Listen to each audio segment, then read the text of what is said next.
Assalamualaikum warahmatullahi wabarakatuh. Berjumpa lagi di channel Belajar Akuntansi dan untuk kali ini saya akan membahas materi akuntansi keuangan lanjutan terkait dengan firma.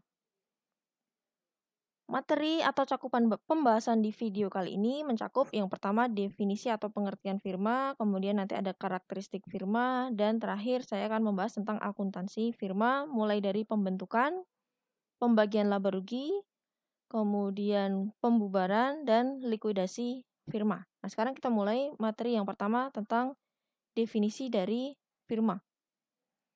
Firma atau persekutuan merupakan kerjasama antara minimal 2 orang partner, jadi minimal 2 orang, boleh lebih, untuk menjalankan usaha dengan nama bersama dan dengan tujuan mendapatkan laba. Jadi firma itu profit oriented, menjalankan usaha untuk mendapatkan laba. Kemudian berikutnya, karakteristik firma. Ada mutual agency, ada limited or uncertain life, unlimited liability, dan participation in partnership profit. Saya akan jelaskan satu-satu. Apa itu mutual agency? Apa itu mutual agency? Maksudnya adalah masing-masing anggota itu dalam menjalankan usahanya itu adalah sebagai wakil dari anggota firma yang lain.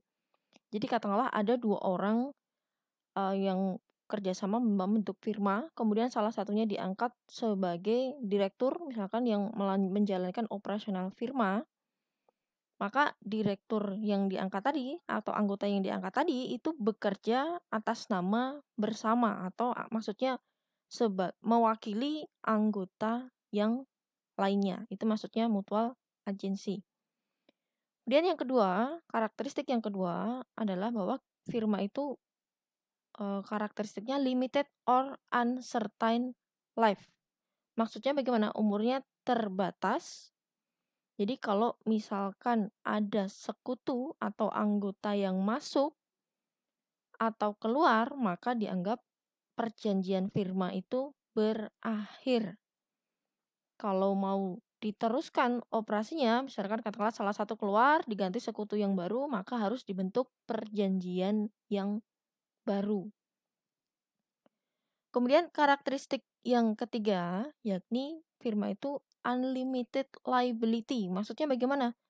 Unlimited liability maksudnya adalah bahwa tanggung jawab terhadap utang itu tidak terbatas pada kekayaan yang dimiliki oleh firma saja, tapi sampai ke kekayaan milik pribadi para anggota. Maksudnya bagaimana? Jadi misalkan firma itu katakanlah dinyatakan bangkrut gitu ya, dinyatakan bangkrut, kemudian ternyata aset yang dimiliki itu tidak mengcover atau tidak cukup untuk membayar hutang ke kreditur. Maka kreditur itu berhak nagih ke anggota firma sampai kekayaan milik pribadi. Itu maksudnya unlimited liability. Kemudian karakteristik firma yang terakhir yakni participation in partnership profit. Artinya laba rugi yang merupakan hasil operasi firma itu akan dibagikan kepada masing-masing anggota berdasarkan partisipasi atau kontribusi anggota di dalam firma.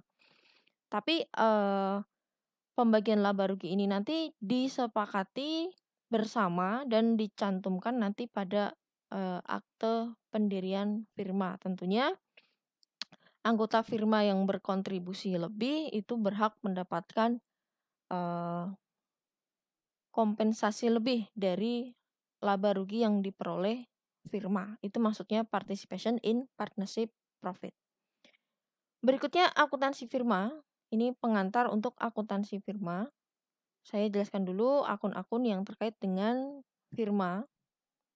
Untuk akuntansi firmanya nanti akan saya jelaskan di video berikutnya. Jadi dalam firma itu ada akun-akun khusus yang terkait dengan sekutu. Ada akun modal sekutu. Modal berarti saldonya nanti adalah saldo normalnya adalah kredit. Kemudian ada prive.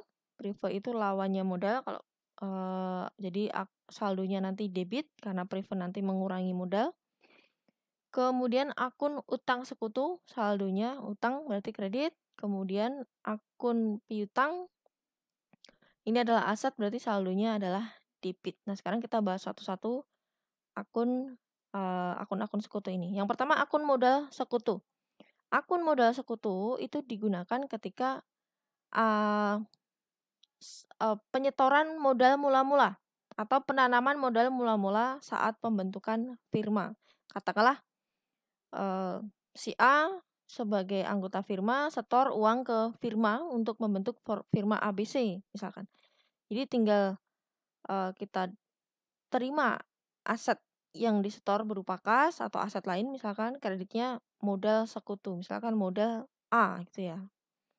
Jadi kalau ada penanaman modal dari anggota maka modal sekutu dikredit. Kemudian juga kalau ada tambahan modal setelah pembentukan firma, misalkan setelah firma terbentuk si A tadi setor modal lagi, jadi tambahan, modal tambahan. Ya sudah tinggal modal sekutu kita kredit, debitnya ya apa yang disetor, kas atau aset lain gitu ya. Nah, akun modal ini akan kita debit kalau ada penarikan modal yang ditanamkan dalam firma yang sifatnya relatif permanen. Misalkan si A tadi modalnya di firma sekarang 100 juta. Kemudian dia memutuskan modal saya tarik sekarang 50 juta, ada 50 juta saja yang saya setor ke firma. Jadi yang 50 juta saya ambil. Ya sudah, kalau pengambilan ini bersifat permanen, maka modal sekutu kita debit, kreditnya adalah aset yang diambil misalkan berupa kas. Tinggal modal sekutu di debit, kreditnya kas atau aset lain. Kemudian pembagian laba rugi yang menjadi hak para sekutu. Kalau misalkan firma itu laba, kalau firmanya laba maka kita akan mencatat debit ikhtisar laba rugi, kreditnya modal sekutu. Artinya kalau firma itu laba, maka modal para sekutu akan bertambah, maka modalnya dikredit.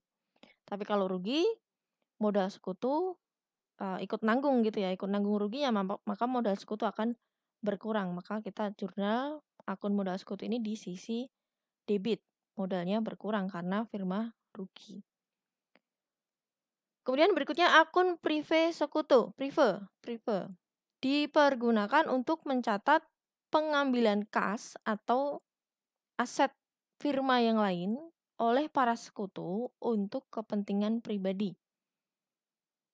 Sebagai bagian dari laba firma yang menjadi haknya si sekutu atau anggota. Jadi misalkan saya anggota firma, saya lagi butuh uang nih, saya ngambil kas dari firma. Nah, itu saya catat sebagai prive. Maka saya akan mencatat prive di sisi debit, kreditnya saya ngambil kas ya, kreditnya kas. Nah, akun prive ini nanti secara periodik harus ditutup ke akun modal sekutu karena nanti karena akun prive ini bukan akun neraca atau laporan posisi keuangan. Jadi nanti ditutup ke modal. Prive ini nanti pengambilan kas tadi itu dianggap mengurangi modal. Jadi modal sekutu kita debit, kreditnya prive sekutu. Jadi kita tutup prive ke akun modal sekutu. Berikutnya akun utang sekutu.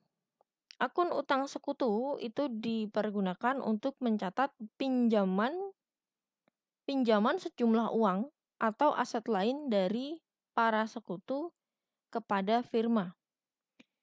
Jadi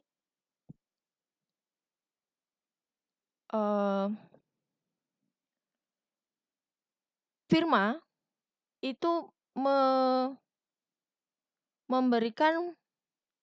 meminjam uang atau aset lain dari para sekutu. Jadi ini adalah kewajiban atau liabilitasnya firma.